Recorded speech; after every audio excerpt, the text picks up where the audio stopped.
Hello and welcome back to my another tutorial. In this tutorial, I'm going to share with you how to enable boot option key in your HP 24 all-in-one desktop. So let's take a look how to do that. This is my HP 24 all-in-one desktop.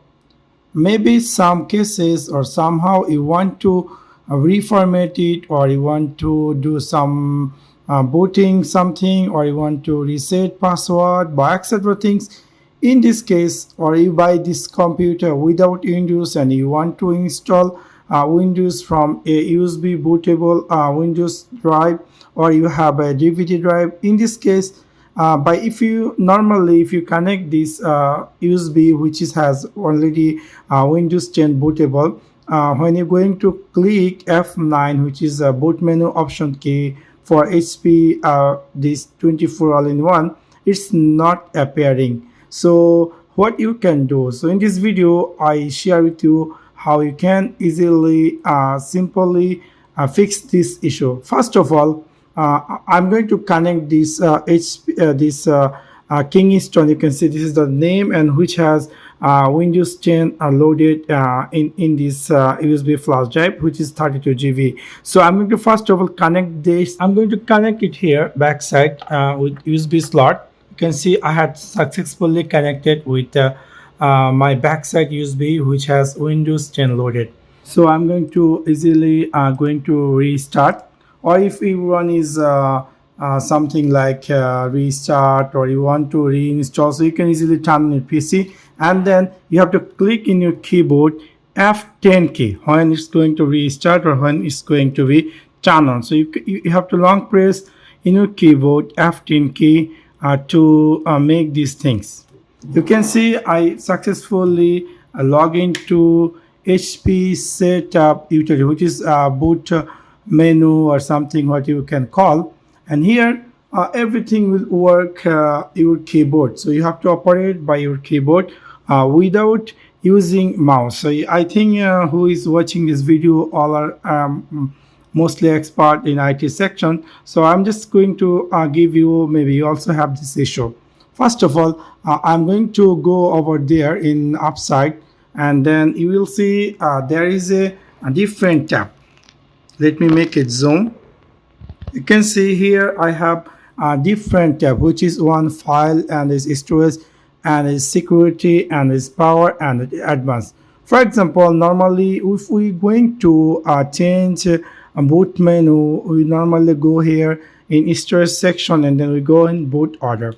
So when you click boot order, you will see there is a something message appear which saying legacy boot secure disable. So how you can enable it? For that, we need to first of all enable the legacy boot source. After that, we can easily install our Windows 10 from any DVD drive or USB drive. If you want to enable a legacy boot service, you need to go upper side, go in, let me click on skip, and then go in security, and then scroll down all the way down and find here secure boot configuration. So simply choose that and click here enter in your keyboard. So when you're going to click enter, you will get a warning message with a red color.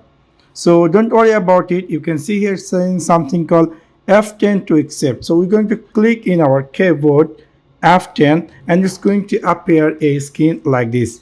Now here you can see something called secure boot configuration. First one is legacy support. It's appear disabled. So we're going to make it enable. Simply in your keyboard press this left or right arrow to make it any changes. So I'm going to click in my keyboard left arrow, and you can see it's changed to enable. So right now my legacy support is enabled.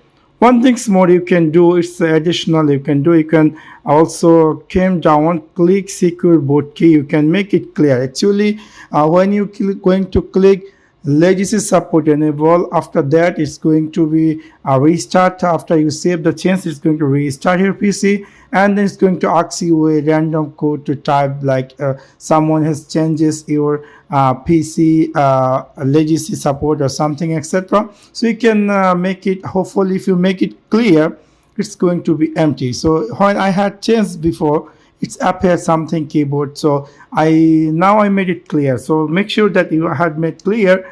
If there is any message coming, something like type random pass code and press enter, that you had changed in something in your secure boot configuration, etc. thing. So this is not issue. So we made the main things in this video. We made legacy support enable. Okay, I'm going to click here F10 to accept. So I'm going to click in my keyboard F10 to accept, and then now if I go over my storage and if I go on boot order, I will see now legacy boot source is available. You can see right over here.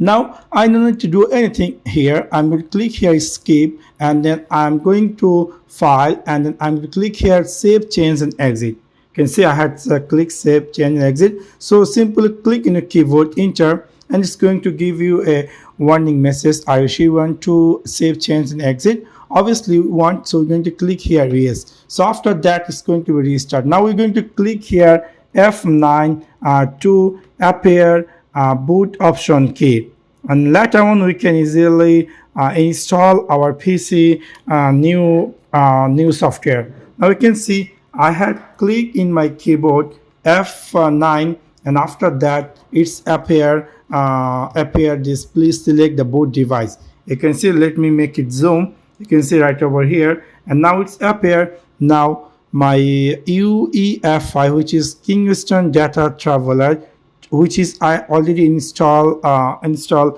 Windows Bootable. So I'm going to choose that, and then I'm going to click enter, and you will see right now my Windows setup file going to load hopefully. Let me see, is it working or not? You can see here we go, our setup files going to be run. So this way you can now you can easily follow the instruction how you can easily install Windows PC.